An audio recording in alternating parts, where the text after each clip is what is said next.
What's up, guys? Hey, I'm Dustin Ibarra. And I'm Greg Baldwin. And we're podcasting. Yeah! Yeah, man. Welcome to Good Things Are Happening. Man, it's good to be here. Good things are happening, dude. It's awesome, dude. It's awesome, exciting. Man. This is awesome because, like, we're doing this podcast and, like, good things are happening. And then it's like, I feel like we manifested this kind of. Welcome to Second Chances Podcast. No, I'm just kidding. Hold on. We gotta restart it. Start it. I forgot that's my old podcast. All right, man. Welcome to Good Things Are Happening. I'm Dustin Ibarra. That's a horrible Dustin. You gotta. I've heard people do good impressions of me. You gotta be nasal. Hey, what's up, guys? What's up? I'm Dustin. Yeah, man. Dude, yeah, bro. Oh man. Welcome to. I'm Good Greg Things. Baldwin. Yeah. No. Guess who just booked? Guess who I booked on the SNL show, dude? Oh my God, Darth Vader. He's gonna be on the SNL show. It's crazy. Is that how I sound? No, I'm horrible at impressions. Bro. So am I, dude. I can't do good. terrible. I can do the facial stuff, but I can't do the. I can't do the voices, man. I can do the Jack Black thing. The Jack Black was. Oh, you're. Yeah, man. I like that. Yeah, we gotta rock. Yes. Yes. No. And then the That's Aquaman. so I good. can do You're the Aquaman for sure. Yeah, bro. Yeah, man. But it's like I don't know what he really sounds like. Just, it's something like I can do that. That's good. I just kind of dude. look That's like. good. Yeah, bro. You look like a combination of those two. I do. I just go with I look like.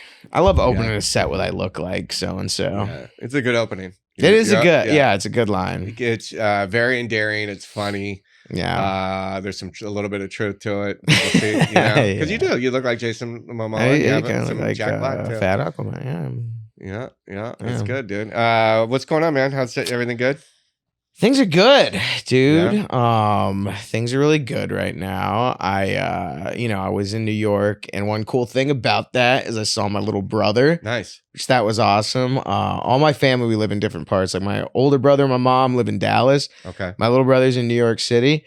So when I was out there for the whole Fallon thing, I got to see him. Nice. And that was a big highlight of it, Nice. because I don't get to see him a lot, know, and it was just super cool. We hung out, grabbed some Tex-Mex, which they actually have this Tex-Mex in New York City. Wow. It's hard to find, bro.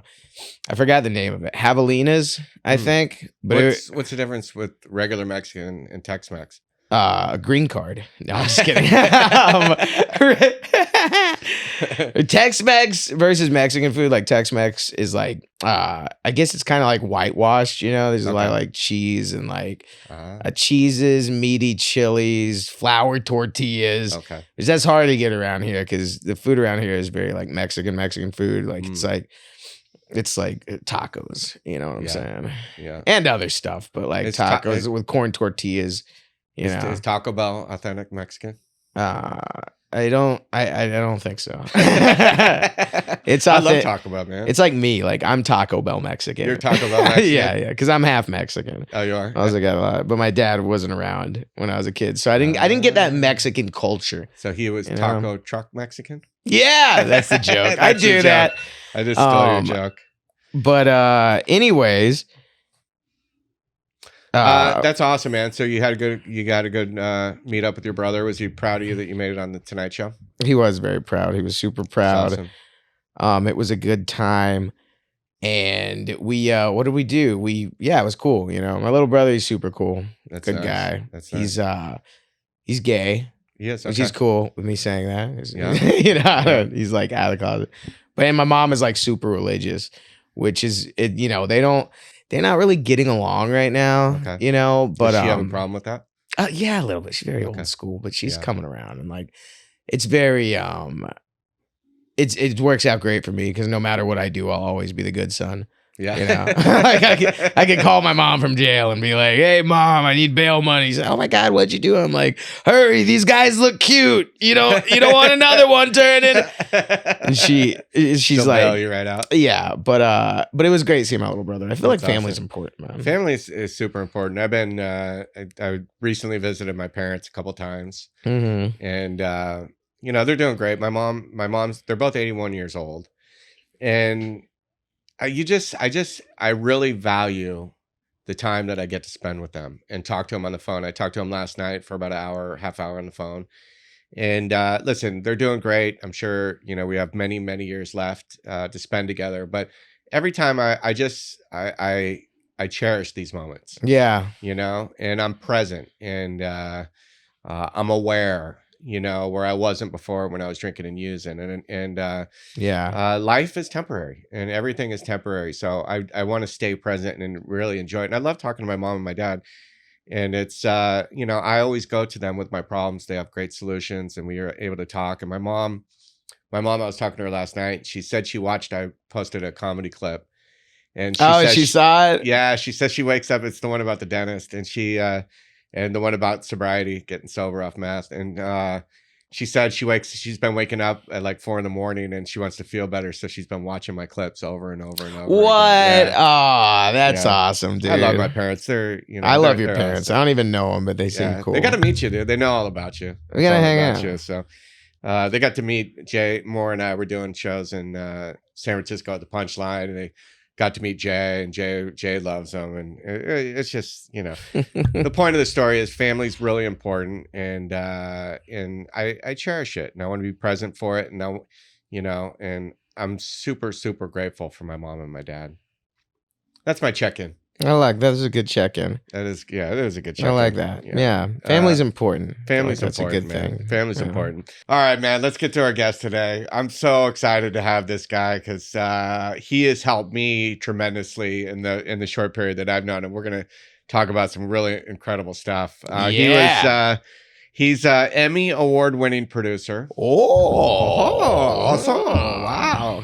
He's an Emmy-nominated director. He's a 2-time James Beard Award nominee. Can you believe that? I have no idea what that is. Something with beards, I guess. The Oscars of food. Yeah. Okay. I thought it was like a facial hair type of thing. Yeah. James Beard. Yeah, for the best looking beard. Which and he was, I'm going to put an emphasis on was, co-president of Ugly Brother Studios with his twin brother, Mike. And prior to that, he was at Spike TV, Dick Clark Productions. And now, how we met, he's a personal coach teaching mindfulness meditation to world-class comedians, which eliminates me, by the way. And me. No, you're on the Tonight Show, dude. Thank you. You're world class, dude. Okay, well, you're United States class. and Michelin chefs and others to find their bliss. Please welcome to our podcast the wonderful, amazing, incredibly spiritually fit Tim Duffy. Thank you. Yeah. Thank you for having me. Yeah. I'm also physically fit. I have a 9-pack underneath this. You are physically fit. You do look physically fit. Yeah. Thank you. I appreciate that. I work out. So. Yeah, you look it. We can tell. So here's a question I had for you. Is your twin brother an identical twin? We're fraternal. Okay. But we look identical. Well, here's the question I have for you. It says Ugly Brother Studios. Which one of you guys is the ugly brother? I think it's obvious, isn't it? Yeah, it's your brother. Yeah, you've seen it. You're look at you. Yeah. Unfit. Yeah, I mean, come on. Spiritually fit as well. I love that term, spiritually. I always picture Jesus when you say that, but like the buff one, the 8-pack. Yeah. Actually, the ugly one is our older brother. His name's Brian. He's actually a professional chef. Wow. Which is how we became obsessed with telling food stories. That's when you reference the James Beard Awards. The Emmys and the James Beard stuff was directly related to the food and travel programs that we made. God, I love food shows, bro. Me too. What was the Emmy that you won? So we won 2 Emmys for a show we did for Amazon called Eat the World with Emeril Lagasse. Oh, wow. In 2016, we got to travel the world with Emeril. Wow. And so this dude was our hero growing up. Yeah. And we reached out to him and through our agent at the time who represented him. And we said, hey, we love Emeril. We want to do a food show where we travel around the world. And some of the world's best chefs teach the guy who taught America how to cook. Wow. And Emeril said yes. Shockingly. Wow. That's awesome. It was like Emeril's like one of those. There's about 5 really famous chefs to like just the mainstream. And Emerald, like, I think he was like one of the first ones. Bam! Yeah. Bam! That's what he would say. That's right? the BAM guy. The BAM guy, dude. Oh, That's yeah. incredible. Yeah. That's a good get. You'd be like travel. We were like in like Korea, or in the northernmost reaches of Spain, and everywhere around the world would come around in their particular accent and go bam, bam, bam, bam, bam, and every time he'd smile and be lovely and kind. Yeah. And it was just like it Wow. was a freaking dream come true to be able to do that show. So I can't he was even- cool with the BAM thing. He was totally cool with the band. I work with That's- Jimmy Walker a lot. JJ, whenever people say Dynamite, he's like, "Oh, come on!" Like you can tell, he's it's like his BAM, and he doesn't really like. That's it. like David Spade. What is it? Goodbye. Was it? No. He has that little. God What's damn it. David Spade's thing? What is it? I gotta Google it. All right, let's Google the David Spade thing. Bye-bye. Bye-bye. That's it, yes. Bye-bye. Yeah. Bye. He said, it People was tell him one that a lot. sketch on SNL, and that's what people do That's the most funny, to him. yeah. Bye-bye. Yeah. It only for him. So we had the opportunity to travel with Jose Andres, who is now, a global superstar chef. He runs an organization that basically, when shit happens in the world, this guy shows up and feeds everyone. So Wow. like I Ukraine, love that. Yeah. Wow. he's quite literally doing food drops through the Jordanian government into the Gaza Strip, like right now, and posting videos about it. He has a nonprofit called World Central Kitchen. That is so cool, man. We love talking about Yeah. stuff like that, like So charities love and it. stuff. That's like a really interesting one too, going into like war zones to bring people food, Yeah, It's so what's cool. what's more important than feeding people? Well, that's his perspective, right? When you talk about, there's only a few things that bring people together the way food does, right? And I think comedy does as well. When we can eat together and Yeah. we can laugh together, Yeah. we're reminded of our shared humanity. Yeah. When we Yeah. can no longer share a meal or share a laugh, Yeah. we cease being human beings, right? And our civilization starts to drop down into that place of, war against war and divided hearts. And Yeah. so, I tend to I've focused my entire career actually on this, on the undivided heart through food, through comedy, and now through Yeah. meditation. What were some of the favorite shows that you worked on? You've worked on a ton of different shows. I did a show called Bar Rescue, which I'm sure Okay. lots No of way people you are- did Yeah. that show. Dude. Yeah. That's crazy, man. Yeah, that was so like a lot of people know Barb Rescue as like this dude John Taffer who basically walks into restaurants and starts yelling at you, and then at the end you get a makeover. And how Yeah. your business works, right? Yeah. That was one of my favorite shows that I bought it. I was a network executive. Mhm. It came in as like a pitch tape, Hmm. with Taffer self taped himself. Can I tell this story? Yeah, about yeah. the pitch tape. What we're here for. So the pitch tape was this. Ready? Okay. I get the pitch tape from a guy who was like a VP of development at a company called 3 Ball Production. He's like, I don't know if there's something here, but this dude's awesome. Wait, 3-ball production? Yeah, 3 balls. Three balls? I I just had to point that out. Yeah, 3 ball. Yeah. That's Sorry. was that your production company, Dustin? No, that was my nickname in college. 3-ball bar. Do you have 3 balls? Is that- No, I wish. I barely got one. No. Couple. All right, sorry to interrupt you. Oh, no worries. So immature. so immature. Okay, John Tapper. Speaking of 3 balls, Yes. John Taffer. So I get this tape. This is literally a tape because it's like 2008 or whatever. Mhm. And actually it was a CD. And I press play, and it was basically 4 minutes of, what was a ripoff of like Gordon Ramsay, but for bars, Mhm. except John Taffer. And this guy, at the end of the video, he lines everybody up in a single shot, like uncut. And he walks over to one of the ladies and he goes, Maggie, what's that hat you're wearing? And she goes, oh, it's Murphy's Bar. And he goes, isn't that the bar of the restaurant or the bar from down the street, one of your main competitors? And she goes, yeah, they're our friends. All is well. It's totally fine. And he goes, let me ask you a question, Maggie. If I walked into your house with a hat that said, fuck you, Maggie, how would you feel? And she starts sobbing. Wow. And I'm like, I'm going to hate myself, but this is a show. Wow. Oh my God, that's hilarious. It was crazy. Yeah. And so here we are. And that's actually, honestly, one of my biggest regrets was buying that show because it ended up being one of the meanest shows on television. Oh, yeah. And It is pretty mean. Yeah, he's kind of like mean to people. Yeah. Yeah. But he always gives them like a cool like napkin dispenser or something. He makes over the place and it's like, all right, you got cool things here. Yeah. And then like a week and a half later it breaks. No, actually. Yeah. the And it's like production they team get on a it does divorce. great job. The owners. And he does his best, but like once a person gets into the mode in television of becoming a horrible, mean yeller on TV, and that show starts to rate, that's where the momentum of negativity just starts propelling it forward. And how do you escape from that, right? Mhm. Now you're a victim of your own success.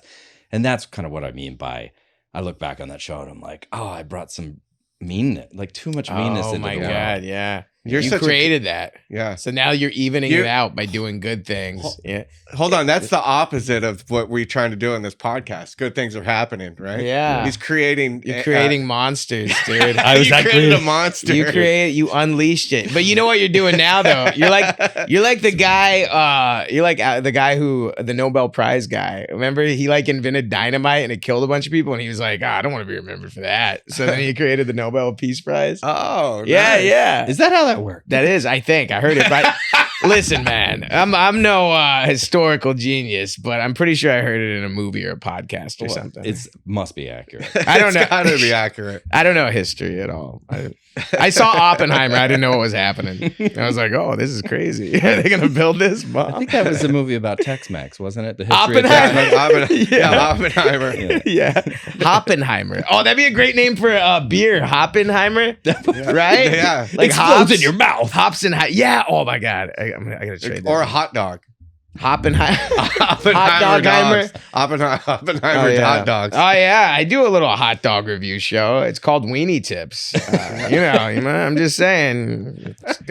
I could be angry. What is this? You call this a weenie? Start yelling, berating the people and stuff. Just the tip. Just the tips. Yeah, Weenie Tips. Yeah, I had a German rabbit named Hoppenheimer. Oppenheimer. Oh, good. Nice. Thank Nice. you. You're welcome, guys. I work with comedians. Shitty jokes. Sorry. I love that. You did work with a comedian. You produced Ron Funch's special? Yeah, we produced, my brother and I produced Giggle Fit, Okay. which was his 1 hour. Extraordinary. What a lovely, lovely human being. Yeah, I love Ron, man. He's awesome. Yeah. We did an opener directed by Randy Savage, who was in the opener because he loves Randy Savage. And basically, The wrestler. Hold on. Let's dude. Let's hear Randy Savage. You got to put your glasses on, dude. Oh, that. Yeah, man. Hey, brother. I don't know. Okay, go ahead. Right. I mean, it was like, so he wanted to do an opener where we find him literally meditating before the show. Mm. And then we go inside his head and inside of his meditation, and out of nowhere, not Randy Savage, I meant Ric Flair. Oh, Ric Flair. Nature comes in. Boy. You don't have a Ric Flair, do you? I don't have that in my. It's not in my wheelhouse, as they would say. Directing. Yeah. But it was like, working with him as one of the sweetest, nicest, kindest human beings ever. Yeah. Was it was one of the highlights of my former career for sure. Oh, that's so cool. That's cool. So Dustin just recently did his special, but I haven't actually. So Oh yeah, maybe. No, I'm just kidding. Hey. An hour. Then you get Randy Savage to do his. Yeah, boom. Dude, how do you, so it's an hour. No, this one was 30. 30. Yeah, I did 30. Yeah, you did it 30. I'm like, it's the internet. I'm like, I'm not famous. I'm just gonna do 30. Save the other 30. Self-published. Said definitely self-published. Yeah. I mean, that's what's blown me away about the industry in general for comedians is this the ability to self-publish and go outside the gatekeepers Yeah. and be hugely successful with it. Yeah. It's Yeah. amazing to me. Oh, it's insane. I feel like, it's definitely, there's more, it's kind of like a double-edged sword because the comedian definitely has to work harder now, you know, whereas before it was like the agents and management that was like kind of the gatekeeping of it all, but now you don't even need any of that. Like you need it at a certain point, but I mean to break through, if you got like millions of followers, you know, they're gonna see your stuff. That's the path. Yeah. Somebody actually called me last night, and like I'm some expert, but they were really stuck on getting past at the Improv or the Comedy Store. When you get past, that means you get spots in the regular main shows.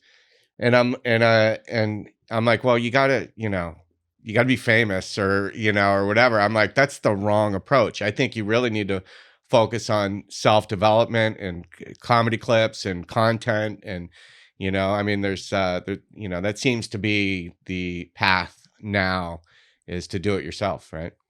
Well, and what a beautiful opportunity, and the sea change it back in the direction of now you're not just a comedian, you're an entrepreneur. I like Right. that. You got to do it's a lot more. You got to do a lot more work. You got to do a lot more work. Because I was, I got into comedy to be lazy. Like it's fun, but it's like sometimes I miss just writing jokes all day and just like hanging out. Now it's like you got to post a video, got to do social media, do a clip, which is cool. Dude. It's better. It's just like in every things change and you got to adapt. You're one of the hardest working comedians that I know. You're No, always I'm writing not. new stuff. You're always developing. You're getting up multiple times a night. I'm doing If a lot you're better lazy, now. I'm in big trouble. Greg, this guy, this loaf of bread. A loaf of bread. Definitely. I was trying to do loafing around and oaf at the same time. It's like loaf of bread. Multi-grain. Yeah. A little bit. So you had a lot of success in the entertainment industry, but are you not working there anymore? What happened? Yeah, I guess I kind of am still working in the industry. I'm just no longer serving up like show ideas and directing and being a network executive and all that. I started meditating 30 years ago. My old friends' anxiety and depression brought me to this practice. I know those guys. Yeah. They're friends of ours. We know. Yeah, we go way back. Yeah. They're great to party with. Yeah. I know you both know that. Yeah. Here. Let me get them for you. Hey, man. How's it going? Yeah. I remember that, dude. Yeah. You know what makes him go away? What? Drugs and alcohol. Yeah. But then he comes back the next day. Totally. Then he gets stronger and He bigger. gets stronger, bigger. Yeah. That's the thing, right? So, as I grew into understanding what was going on within my own internal space, I was able to start to give these things names. Oh, that's depression. Oh, that's anxiety. And that's really what meditation afforded me the opportunity to do, was to be able to kind of name it and work with it and recognize there are certain repeating characteristics and patterns to anxiety and depression. And over time, what that means is instead of them, they don't go away. It's normal and natural for us to feel sad and to feel anxious. Mm-hmm. They just show up as kind of messengers, right? Where you go, oh, what's going on underneath this? Yeah. What is it about my life that I need to, what assumptions am I making about my life that make me feel this particular thing? And sometimes they just show up and you don't have to do anything about it. In fact, that's actually more often the case. Yeah, dude, because sometimes like I'll have everything together in my life, like things are going good, and I'll still get like anxious all of a sudden. I'll just be hanging out and then just get sad. Yeah, like it'll just happen. It's weird. Like it'll just all of a sudden just be like, oh, gloom, And I like, is that like a normal thing? Everyone like has that, right? Just absolutely. Yeah. I absolutely think it's a normal thing. In essence, what happens with our bodies as we age is we start to accumulate certain patterns of relating to the world. And those patterns, the hardcore phrase is our issues are in our tissues, right? And this relates mostly to trauma. But truly, it's impossible to be alive in this world without incurring some patterns of trauma in your life, right? Whether it starts when you're 3 years old and you didn't get picked up from school, from daycare until 2 hours after the pattern of you feeling like you should have been picked up happened or whatever. Yeah. Abandonment. Yeah. And so the issues are in the tissue. So what often happens is we see like a blip, like a bubble rising up from our past in the present moment, the experience of what we could call anxiety. And when we notice the anxiety and we give it, oh, welcome back, my old friend anxiety, or we notice the blip of depression, welcome back, my old friend depression, in some ways, it just needs to be acknowledged as there. And the bubble pops. And then it reforms itself back into the whole. The pushing away of the appearance of anxiety and the appearance of depression as if it's somehow problematic and abnormal actually emboldens its power as this mysterious force driving our action, driving our speech, driving our decisions. So you're saying that when it comes, embrace it. Is that what you're saying? Absolutely. Just notice the presence of it, widen out the lens of awareness, and take the attitude of opening. Welcome back. Because the thing about anxiety, the thing about depression, as with all emotional states and thoughts, they're impermanent. They arise and they pass away like clouds in the sky. And so when we recognize the impermanence of our internal states, we are empowered to know that that which arises inevitably is going to pass away. So our job is not to push it away. Our job is to open to it, allow the presence of it as it inevitably dissipates and dissolves back into who we truly are. Yeah, it's kind of like it's saying that this too shall pass, Like that's like something they say a lot in sobriety, and I think just in general, but like, because it's not going to last forever. Yeah. And it goes for the good things too. Like whenever I get like really high off of something, something good happened in my life, that feeling's not going to stick around forever, So do you think it's like trying to keep that in the middle type of deal? I think what you're referencing is what we call in the meditation world equanimity. Equanimity. Yeah, which is a beautiful word. It is a beautiful word. Was that the Dave Chappelle special that he said? It was. Yeah, he did say equanimity. Transgender equanimity. I didn't even know what equanimity meant. I was like, oh man. I still don't. Yeah, what is equanimity? In equanimity, it's like even numbers or something? It's basically a quality of calm abiding that is the backdrop of the arising of intense experience, right? So you can calmly stay with virtually anything as it arises in the field of awareness. That quality of calmness is equanimity. And so we can train ourselves. You guys do it all the time. When you guys go up on stage, perform, you guys, this is where I'm like in awe of stand-up comedians. You're doing the thing that is labeled as like one of the top 3 most horrifically challenging things for any human being to experience. And public speaking, yeah. It is. It's hard. So you had to overcome the anxiety, and you have to overcome the anxiety probably every single time before you go up on stage. You're experiencing. It dissipates a little bit now when you get confidence and you know your material works, but for a long period of time, for me at least, it was crippling. You guys have developed out the ability in your careers to know that that moment of intense anxiety that happens just before you walk out on stage is going to pass. You can apply that same exact principle to anxiety and depression no matter where or when it arises. You're always going up on stage when you think of it that way. So anxiety arises before you go in and you have that first date with that person that you just met and then you think they're great.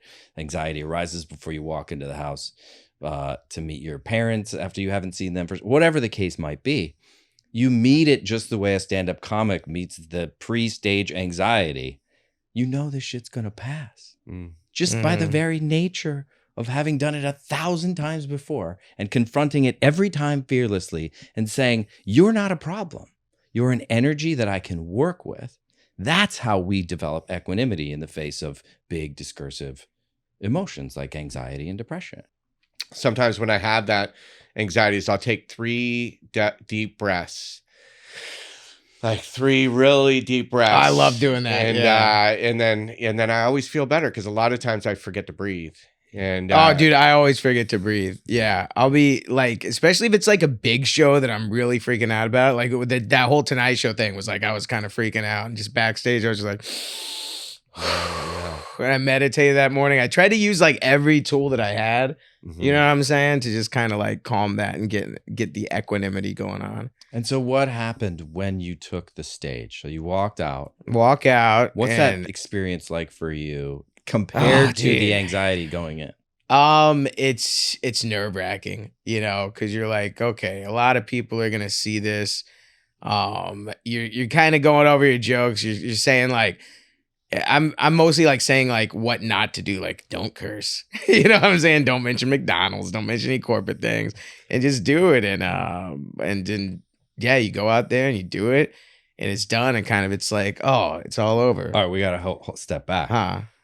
The do it and it's done is a state of experience. What's that like? So you literally, Dustin Ibarra, ladies and gentlemen, you walk out on stage. What's your internal state like at that moment, just before you take the mic and you start delivering material? What's my state like? Like a little nervous, but not as nervous as I could be, but it's there. Heightened. Everything's a little heightened. Heightened awareness. Yeah, heightened awareness. Yeah. Are you in your own head at that point, or are you starting to get into a quality of like seamless flow? I'm in my head a little bit. Yeah. And then once I start doing the jokes, then it's like, okay, you get back. For me, I got back into the flow of like, okay, this is a set. I've done this a ton of times, you know, this is just another set. Very cool. Then it starts going away. You know? Yeah. So there's 3 stages of mind present in that sequence that I think could be interesting and useful. Whether you're a stand-up comic or not, the fully embedded in your own bullshit mind of I'm perseverating about all these thoughts and obsessing about doing this right, that wrong, right, is like the Walking Dead state that we all kind of live in a lot of the day, where we're just like lost in thought and we're kind of anxious about a thing that's happening later today or something that happened yesterday. We're regretting it or whatever. That could be considered like the fully embedded in your own mind Walking Dead state. Okay. And then there's the state that you go into where you start breathing and you start kind of recounting what are these skillful means, so to speak, that you can deploy to get you into presence, to get you into performance mode. What happens in that mode is it becomes what we call the witness state, where you're witnessing the activity of your own mind and you're actually deploying little tools in a controlled manner to regain control over your nervous system, to quiet your body, which is what you're doing when you're breathing, to reaffirm that you have a solid plan, which is to not curse, to not reference McDonald's, all that stuff, right? Not reference McDonald's. So that's like the mindful witness, where you're starting to make the Walking Dead version of yourself that was like obsessed with X, Y, and Z and not capable of doing anything earlier, is now becoming functional in the world. The third state is where you start to drop into flow state, where it's pure awareness and presence with the material that you've been dropping these jokes for a long time. You know them really well. Your rhythm is right. You're in alignment with your life in that sequence of time. All 3 of those states, we can examine those 3 states throughout every single day of our lives. And we can start to ask the question, which of those states is a state that I would choose to be in? And which of those states is a state that can be of benefit to myself and the people around me? Usually it's the witness mind and then the flow state mind, right? That open awareness mind where you're just in alignment. You're in it. Yeah. And that can be trained. And what are the techniques that you feel that people can better themselves at performance and, and performing under pressure. Under pressure. Yeah, those critical moments. Yeah, how do you get there? What's the technique? We know what it is. Awareness is obviously, but how do you get there? Whether you're a world-class pitcher, somebody that knows how to pitch television shows extremely well. See, that's good. Yeah. Or you're a stand-up comic who's going on any one of the amazing career bending night shows, or a chef, or a lawyer, whatever. Or what? Yeah. Yeah. They all come from a place of deep practice. So that's an interesting model here. Yeah, is practice. Like, what are the hot spots in your life that continually cause you harm? And can you develop a quality of practicing when those hot spots arise? So just like we practice taking 3 deep breaths before we go out on stage, and then we get out on stage and we're crushing it, you could do that if you're a conflict averse person. Let's say you're a person that really dislikes getting into conflict with anyone. I hate getting into conflict, dude. Yeah, me too. That's like, for me, like, dude, I've had things where it's like they'll give me the wrong thing on my burrito at Chipotle, and I'll just be like, that's fine. Yeah, I just don't want to deal with it going back up and being like, yeah. So that's a great opportunity where you can bring those little micro bursts of conflict into your life, and you can start to train yourself around that little unimportant moment where they gave you the wrong ingredients in your burrito. It's important to me. No, I'm just kidding. But by the way, that's why you have a quality of conflict inside. You wanted it a certain way. You didn't get it that way. Oh, I'm not getting my way. That's right.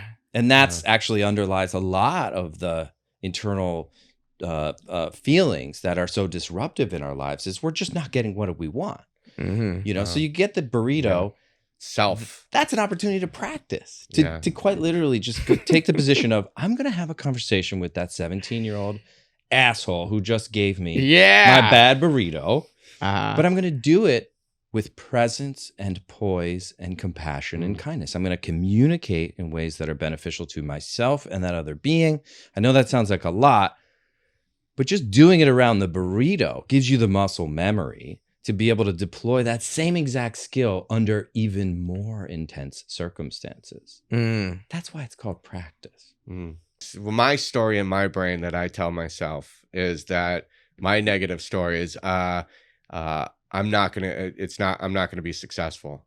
I'm not gonna be able to achieve it. So, my head is telling me just quit. Is there any techniques that I can use when that negativity comes up in my mind?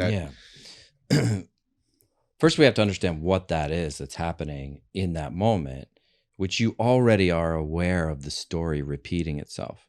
So you've got the mindfulness component there. You notice that the story's there. You recognize that this story is a repeating pattern in your life. And the question then becomes, well, what do I do with this? If I can't just notice it, that's not enough. So we notice the repeating pattern in our life, the story, and when it arises again, we can poke holes in the validity of it by just simply noticing what it's made of. What is a thought in your mind made of? Ooh, spaghetti? Nah. I'm just hungry right now. Sorry. Okay, what's it made of? We know, and burritos too. Burritos. Tex-Mex fucking burrito. Yeah. But like, what is a thought made of in the present moment? Yeah. I don't know. It just like feelings and stuff? Just pops in there. It's just an abstraction, like a cloud in the sky. It's not made of anything. Yeah. It arises, and as it's done every single time that it did when you've experienced it previously, it passes away. It just moves on. So this quality of taking the backward step and just noticing the presence of it, noticing that it's not made of anything truthful. Why? Because, dude, you've been crushing it for your entire career. You have this beautiful podcast. You're a career working comedian who's extraordinary at his craft. What evidence do you have to believe that you're somehow going to eventually start sucking at this? Yeah. I don't know. I mean, that's what my head tells me. My friend Daryl always says, if you went and presented your case to a judge, he'd throw it out for lack of evidence. That's right. What I'm trying to learn too, and I think meditation has helped with this too as well, is there's a thing called restraint of pen and tongue. And instead of, what I'm getting good at is not reacting to it. When these thoughts come up, or they don't put the right burrito ingredients, or someone cuts me off in traffic, or somebody says something that I feel that's harmful to me or threatening to me, instead of immediately reacting and getting upset and saying something, whenever that happens, I'm wrong. Whenever I react, my reaction is always wrong. Dude, I always get in trouble. Same. Right? Yeah, I feel like it's like that. Someone said like reacting versus responding, you know? Yeah. Like I try to, because dude, I'll get that sometimes, especially like relationships, you know? Yeah. Me and my girlfriend, like some conflict will arise. And I'll be like, I want to say this. I knew if I say this, she'll get what I'm saying and then I'll win. And it's like, no, that's not how it works, dude. Yeah. I can't, like, it's kind of like, I've been reading this book on stoicism too. It's like, you can't go with your emotions. You can't be like emotional about things. Be a slave to your emotions. I know somebody that whenever anything happens, his perceived, his perception of it is usually wrong, but he reacts and lashes out. And then he has to come back, you know, and be remorseful and say, I'm sorry after, or whatever. So I'm trying, and maybe meditation has probably made me more aware of these things. And instead of lashing out, I restrain a pen and tongue. And usually a day or two later, I'm like, oh my God, thank God I didn't say something, because I would be in a big hole right now. But sometimes I slip and I say things that, you know, well, that's the fully embedded mind. That's the sleepwalker. That's the walking dead, which is most human beings on earth. They're going around the world with stimulus coming in and damaging activity coming out. Oh, yeah. And so what we're talking about is, you know, New York City. You're from New York, aren't you? Yeah, I've lived in New York for a while. So mind the gap. Right? Mind the gap. Right? Yeah, Which yeah. is that's getting on the train. They get on the train. You just have to be aware that there is a gap between stimulus and response. And sometimes there is no response needed. That's actually a beautiful way to live in this world, is to just shut up and not do it. Yeah. Take your seat is what we talked about. Take your seat. Over time, a quality of calm and patience lives underneath the beautiful, vibrant energy of the stories that you tell on stage, or the beautiful conversations that you have with your wife, or the conversations you don't have that could have been damaging between you and your wife, or you and that heckler in the audience. Yeah. You know, it's funny because we deal with hecklers somewhat routinely. Greg more so. Yeah. They're like, you suck, get off the stage. Nah. Everybody loves you though. No, no, it's true. But and here's what I've noticed. So when I was a newer comedian, and I'd be performing, there'd be a table, not even a heckler, there'd be a table of nobody laughing, right? And all my focus and awareness would go to that negative table. And I would forget about all the people laughing. And my whole goal would be to get that negative table, that one that's not laughing, to laugh. And then after the show and other people were laughing, people were like, oh, that was a great show. And I'm like, no, that was the worst show ever. Like, I totally bombed, but it's because I focused on that one negative table. And so what I've learned now, unless a heckler or the table is interrupting the other show, now I've learned to ignore them and focus on the people that are positive and you know. That's so great. You're not going to ever finish being the best comedian you can possibly be. It's not about the end goal. It is about the process. And what you're talking about with regard to how you've learned to intervene as you mind the gap of the stimulus of feeling rejected by that table over there that's not paying attention to you, and recognizing, oh, this is my old friend self-loathing. I need to please that guy in order for them to love me. Yeah. And then you go, or maybe I can just not. Maybe I'm wise enough to know that I can just move on and address the folks that are laughing in the room and bring in their energy into my life. Because that's the other thing about what you talk about. You referenced earlier this repeating pattern of not being good enough, and maybe you're going to be figured out as a fraud and you're going to fail eventually and all that stuff. Just noticing the story, recognizing that it's thoughts in the mind in the present moment paired with physical sensations in the body gives you a quality of agency around it that then gives you choice to reframe. It's not a problem. It's actually beautiful, vibrant, alive energy that allows you to crush it as a performer when you go out on stage. Without that energy, would you be the performer that you are if you didn't care? Yeah. So it's the same energy. We're just reframing the energy. We're kind of like, be like water, right? We're receiving the energy of the water, Bruce Lee style, and then we're moving it into a more beneficial direction for ourselves. I love that. Yeah.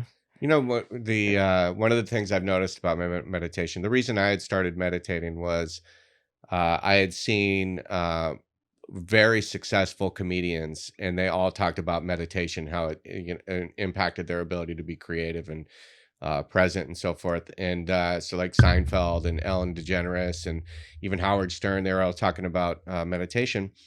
So that's why I wanted to do it, so to be more creative. And what I've noticed as a result, I've been meditating, I don't know, 6 years consistently every day, is that my depression has lessened.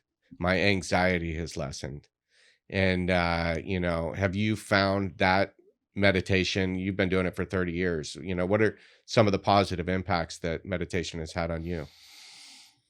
Yes, I would agree Yes. with everything. Everything I said, right?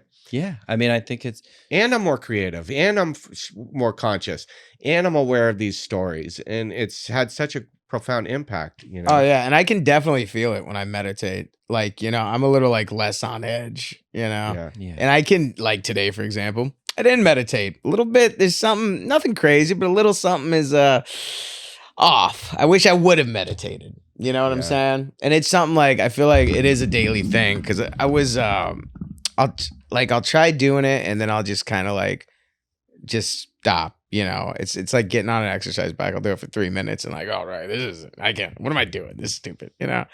But I love that you have that meeting now, that whole Comedy Store thing. I'm gonna be going to that one every time. That sounds great. And it's because, yeah, dude, I really enjoyed that meditation that day. That was nice. But then sometimes I was like getting tired too, I was like, I'm a little sleepy. I know. It's dude. weird. All these different crazy. feelings. You laid come. down at one point. I did lay down. Yeah, Yeah. Did you? Yeah, he was the guy in Yeah. the room at the Comedy He Store. took off his pants and laid Yeah. He took off his pants and like laid down, took off his shoes, he's half naked laying in the Comedy Dude, Store. I was close to, because it was just so peaceful. And I was like having one of those days where I was so wound up.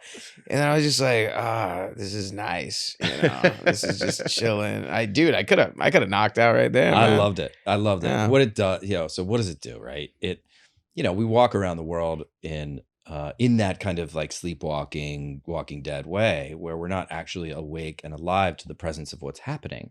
We're lost in thought. And so that is a very stressful place to be. From a neurobiological perspective, what's happening there is the workload on the cognitive processing of the brain is working constantly. It's churning. We're seeing it's taking a lot of calories to kind of operate up there in the clouds of your own mind. You're not optimized. Yeah. Quite literally, you're just not living in an optimized way. What happens with meditation, especially when folks start to get tired, is their bodies are recognizing that their nervous system is calming down. Their entire system is recognizing that the cognitive drain that has been happening because they've been toiling away in their own thoughts is starting to lessen. And the entire system starts to go, thank you. So when you laid down that day, instead of it being like a comedy show and your DJ buddy that was talking to the girls, I saw that as, this is working for you, and it's actually helpful. Yeah. So I actually appreciated that. No, I love it. Because there was a moment too, I'm like, I hope he doesn't think I'm like zoning out. It's not like bored. Yeah. No, it's great. Where can it, like, if people want to like follow you and do more of your meditations, like, do you have what is that, resources out there? Yeah. So I do private instruction. Mm-hmm. So anybody that wants to learn how to meditate, I would love to help you. I don't turn anyone away, just so we're clear. That's great. Half my business is in corporate work, which helps me pay for folks that can't afford meditation. That's training. awesome, dude. Before, I just want to say, I want to point out one thing. You had all the success working in the entertainment industry with your brother and your company and Emmys and all that stuff, and you left that portion of the industry, and now you've dedicated your life to your meditation practice and helping others with their in bringing meditation and making their lives better, which is is the exact reason why we have this podcast, Good Things Are Happening, because we want to highlight people that are doing good things, and that's what you're doing. Yeah, dude, it's awesome. That makes me feel really good. Thank you. Yeah. It's hard to do this, to change careers at almost 50 years old, but I didn't see it as an option. I reached a point in my life where how I wanted to spend my time and my energy as I entered into the second half of my life. Yeah. I just want to be able to direct it towards benefiting other human beings. Yeah. That's beautiful. Yeah, It man. just makes sense. Where can people find you? Did we answer that? You can find me on socials at Meditating with Duffy. I like that. I love your Meditating Instagram. with Duffy Yeah. on Instagram and TikTok. I have like 500 followers, so I don't want to brag, guys. Oh, get shit. that up to 600. Shit, look at that. That's awesome. Tim Duffy Meditation. Well, it's something you need more Tim. followers because it's like a great. It's a great resource everyone should have, man. Thank yeah. you. Thank you so much. Love what you're doing. All right, let's we're gonna Dustin and I are gonna read off some news stories and see if some positive news stories and see if there's anything really cool in it that we could talk I about. got mine right here. All right, you want to lead us off? No, you lead. You want me to lead us off? Yeah, All right, yeah, I got a couple pull here. mine out. All right, so there's this Starbucks worker. So she'd been working there for years at Starbucks, and she had this car, and her car would constantly break down. Always having problems with her car. Yeah. And a 2004 Kia. And it's a Kia. yeah. Well, no, Kia's it's a great car, but whatever. But it's 2004. You're saying that like they're a sponsor. So I'm like, come on, Dustin, you don't want to disparage find Kia. a Kia at your local Kia. Yeah, okay. Product placement. That's what we call it. And so she started having problems, and then she kept getting it fixed and was always just struggling with her car. And then somebody stole her catalytic converter. Oh, those things are hot right now. They you are gotta hot, watch out. Yeah, catalytic converters, those fetch a pretty penny. Yeah. And so she was completely unable with no transportation whatsoever. So they started a GoFundMe for her, and they raised $40,000. The goal was $10,000. They raised $40,000. You know how many Kias? That's like three Kias. Huh? That's quite a few catalytic converters there. That's 3 Kias and a Hyundai. Is this a helpful Honda commercial? It is. This feels like it. Yeah. And anyway, so she got a new car, and everybody supported her, and she's still working at Starbucks. That is cool. Good for her. Yeah. What did she do with the $40,000? That's I was wondering that too. Like it's just like it doesn't say. It says she even got a $5,000 donation from the Marshall University president. And but there were a lot of $5 and $10 donations. Damn, I wish someone would steal my catalytic converter. I know. Start a GoFundMe, right? Yeah. Where'd you park at? I'll take care of that. It's probably but anyway, it's good to see when people rise up and help people that are in need, because she worked in the food service because she loves customer service and interacting with people, and I think that was a beautiful story. That is a beautiful story. Love it.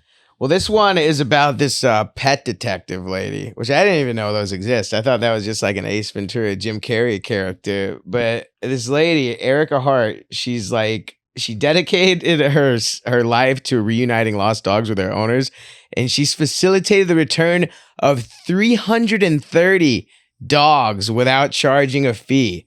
This lady just finds dogs and like reunites, that's like her life, man. Wow. That's insane. That's like that dude. She's it's like that movie Sound of Freedom where they find the kids. That's what she's doing for like dogs, man. Wow. She's like the dog whisperer. How did she find them? She runs their credit cards. She sees where the dogs have been spending money at and then just finds them. She follows the trail of poop. Yeah. No, but it's cool. So what she does, she uses like, she's been using these drones that have like thermal imaging on them, and she can, because the dogs will be out in the wilderness, and she'll use those to find them, and then bam, reunite them back. Wow, that's good. All volunteer too. How do you do that? You know what I would do? No, I shouldn't say no. I got your dog. Give me the money.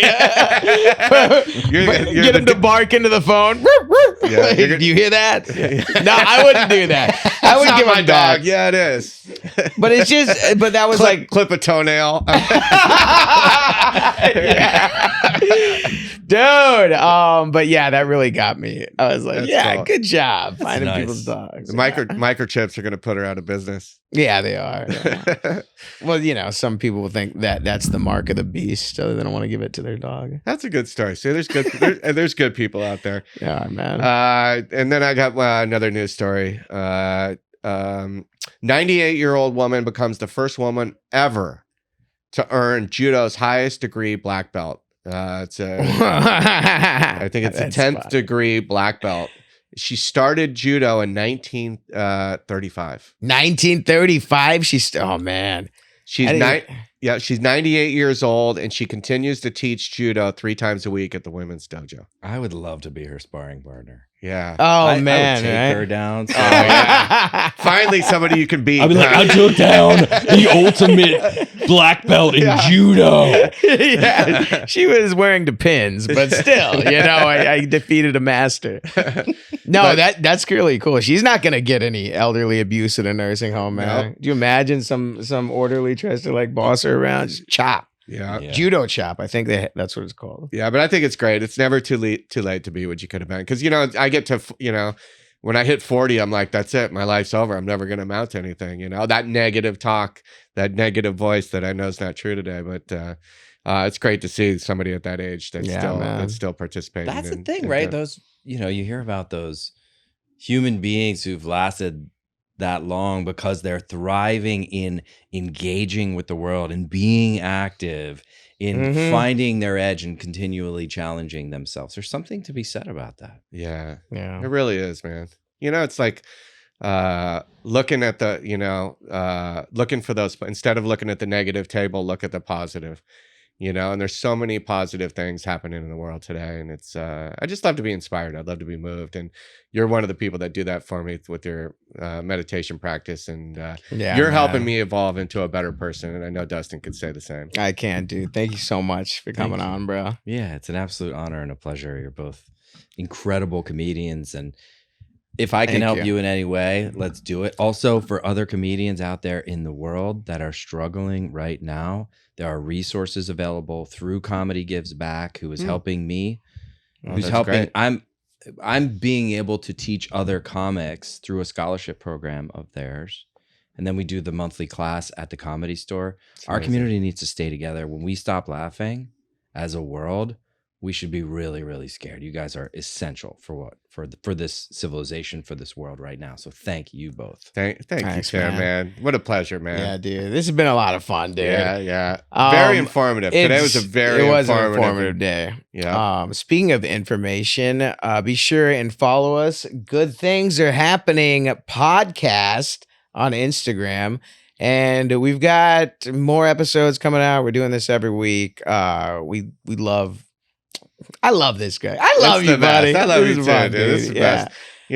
We started this podcast to try to make the world a better place, and I think we did. We were like, let's make it not so negative and try to highlight good things. And I think maybe today people listen and can implement some of these meditation practices and into their daily lives and become a little better. You know what? On the drive home, I'm just gonna close my eyes and meditate. You should, dude. Yeah, see what happens. But follow me. I'm Dustin _Ibarra, and I'm at Real Greg Baldwin. And you guys be safe out there. Remember, good things are happening. And do not meditate when you're driving. Yeah, don't do that. All right. Thanks a lot, Tim. Thank you, Thanks, guys. bro. Yeah. That was awesome. I'm Dustin Ibarra. I'm Greg Baldwin. Find us on social media and on the web at goodthingspod.com. You can also find us on Instagram and YouTube at Good Things Are Happening Podcast. We're on Patreon. Sign up because we're going to have some cool stuff on there. Like really, really, really cool stuff. So dope we can't even talk about it. Yeah. And remember, when life gets you down, good things are happening. Good things are happening. Help somebody.